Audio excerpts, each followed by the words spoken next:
Students, आज का हमारा टॉपिक है मदरसा अलीगढ़। ये लिखी है अकबर इलाहाबादी ने। अब इसमें देखेंगे हम नज़्म का खुलासा। अकबर पुरानी तहजीब के परवरदा थे। इस तहजीब से इन्हें इश्क की हद तक लगाव था।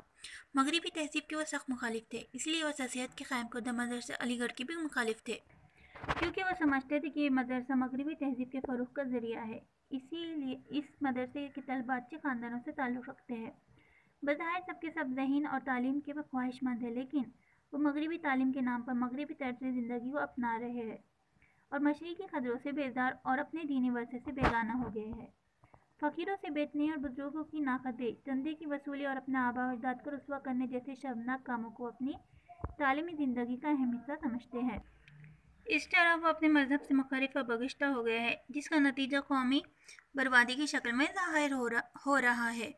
अकबर अपनी नज़्म का ख़ात्मा इस दुआ पर कर रहे हैं कि खुदा इन तलबा को सही रास्ते पर चलाए और इनके असातिज़ा को इस बात की तौफ़ीक़ दे कि वह इन तलबा को इल्म व हिकमत का बेहतरीन सबक दे, जिससे इनकी ज़िंदगी संवर सके। तो ये था मुख्तसरन सा खुलासा मदरसा अलीगढ़ इस नज़्म के बारे में, जो लिखी अकबर इलाहाबादी ने।